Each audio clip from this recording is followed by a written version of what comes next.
Story 1. So my friends and I are in a seaside Italian town Anzio. First night. Me and one of them got pretty drunk and we really wanted to go to the beach and watch the sea. Our other friends told us not to go, because they were scared that we will go into the sea and drown, but we promised them not to touch the water. We went off at 2 a.m. and the way over to the beach was smooth. There were only a few cars and maybe like 2 or 3 passerbys. We sat at same stairs near the beach until 3 a.m. because then it got too cold. So we started to go in the direction of our house. Here, in the middle of our way home, a white car stopped near us. A man lowered his windshield and said, "Police. Show your documents." It was very obvious that he wasn't with the police. He looked drunk and pretty scary. He repeated that phrase a few times. Me and my friend didn't really say much apart from my friend warning the guy about a scooter that was trying to pass him. He then did a quick half turn and at first I thought that he was going to run us over. It was a pretty narrow alley with nowhere to go, so that would have been very easy. But he only blocked our way and he shouted, "Run! Run!" We were freaked out and started running away from him. We hid in a dark place near a tunnel and my friend said that he drove past us, but I didn't see him. We waited there for a few minutes and then ran back home. I wonder what could have happened if he really was chasing us. My bet is that he wasn't doing anything too nefarious and just wanted to scare us away. But if he was chasing us and just didn't notice? Maybe he really wanted to run us over or do something like this. What do you think? Story 2. This happened about 20 years ago. I was 9 years old at the time, but my parents have also told me their side of the story on a bunch of different occasions, so that should help. My parents are both biologists. They met at work and from there it's history. The place where they worked at the time was a government building dedicated to biology research used in government projects turned towards the public, meaning they were the ones studying the environment and making environmental protection laws around their studies.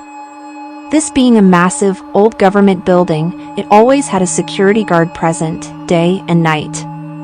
During the day, these security guards would mostly just stay at reception and greet people, but at night they would go do their rounds and make sure there were no intruders because of all the science equipment and computers kept in the building. One of these guards is the "let's not meet" guy. Initially, he seemed like the nicest person. He was really nice to me, and frankly, all the memories I have from him before this were really nice. He would greet me and talk to me in the nicest way every time my parents brought me to work. He would make me paper planes, which he was surprisingly good at, and throw them around with me, and he would stay with me at reception in the days my parents had to work into the night. Obviously, for me, that would get really boring really fast, so he'd keep me company and entertain me. Mostly we would talk, play with the paper planes and watch TV. It all seemed nice enough. Nice enough for my parents to trust him with me, which was probably their biggest mistake. One night, my parents had to work even later than usual. I think it was around 10 p.m. and they were still at it, so this guy, who was on the night shift, decided to take me around the building with him to do his rounds. We started on the top floor, checking all the rooms and the exterior part on the roof. Every room was so dark that I'd always stay a little behind and wait for him to turn on the lights. Then we stepped down to the second floor, where my parents' office and labs were. We checked the opposite side of the building, going into labs with massive extractors, microscopes, and every kind of science equipment you might think of. We walked down the stairs to the first floor, where most of the administration rooms were. I still remember seeing some maps on the walls and embalmed fish everywhere serving as decorations. First floor was all clear, so it was time to check the 2 basement levels. I thought it would have made sense to check the labs on the right side first, as the left side had a flight of stairs at the end leading up to where my parents were, but for some reason he decided we'd go check that side first. We checked all the labs, but I noticed his pace was accelerating and he was starting to look and sound happier. Excited even.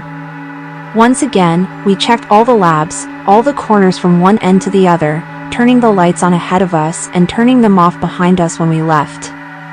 When we got to the last area, he turned all the lights on and we went inside. There were 3 separate offices on each side of the lab, and on the first one, he hurried towards the printer, opened it up, took out 2 pieces of paper and made 2 quick paper planes. That's when everything changed. He picked up one of the planes, went outside of the office, and threw it towards the end of the room. Then he told me the one he just threw was mine and that we could throw them around in there. I ran to the other side of the room to pick my plane up, excited to play with it, and suddenly, the lights went off.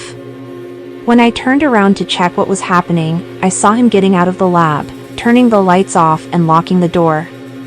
I ran to the door, punched it and kicked it while screaming for him to open, panic taking over me because of how scared I was of being in the dark at the time. Through the glass on the door, I could see him scurrying away in the corridors, turning the lights off as he went and disappearing after turning a corner. I'm pretty sure that everything I felt and every shadow and creepy monster I saw in there while waiting was part of my imagination because of how scared I was. I balled up against a corner and could see shadows moving around me in the dark. I could only cry, lost, without knowing what was happening and why he was doing that. My parents finished work eventually, and when they did, they packed up their things and made their way to the lobby to pick me up and go home. When they got there, the security guard was at reception, but I was nowhere to be found.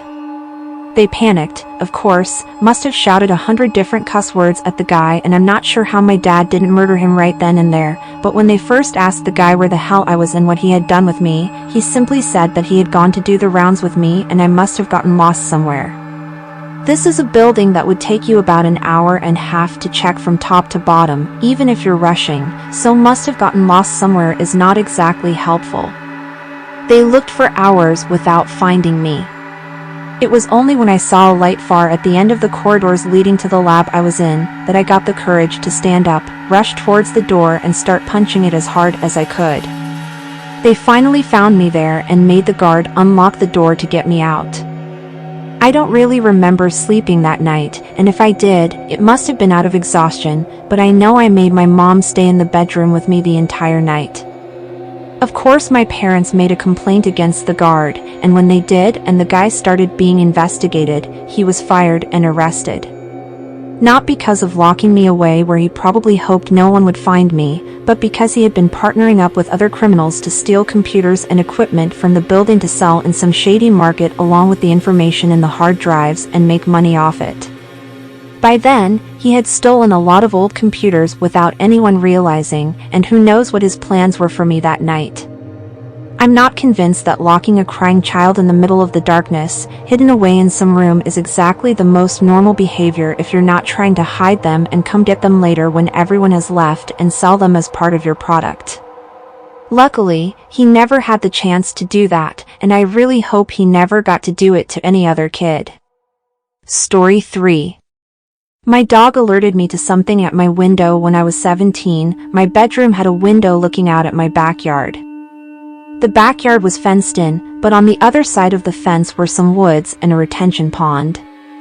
I'd never been scared of this, and kept the blinds open so that when the sun rose in the morning, the natural light would help wake me up. One night, I was up late on my phone with my dog laying in bed next to me. At around 2 a.m., my dog jumped up and started barking at the window. At first, I thought he was just barking at his reflection and told him to stop, but I then realized he was looking at the left side of the window while his reflection was on the right. I couldn't see outside the window because I had left the lamp on my nightstand on. All I could see in the window was the reflection of my bedroom.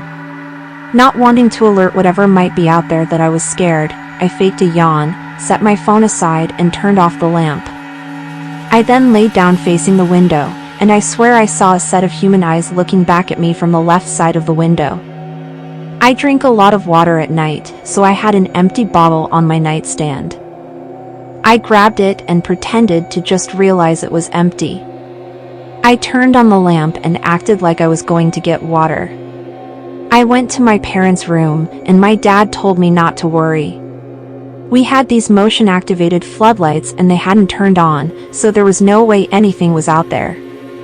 I went back to my room and told myself I was just seeing things. I closed the blinds and turned on the lamp and got some sleep. When I woke up in the morning, I went to take my dog out and decided to check out the pine straw bedding underneath my window. It was visibly disturbed. I did my best to ignore that and remember what my dad said about the floodlights.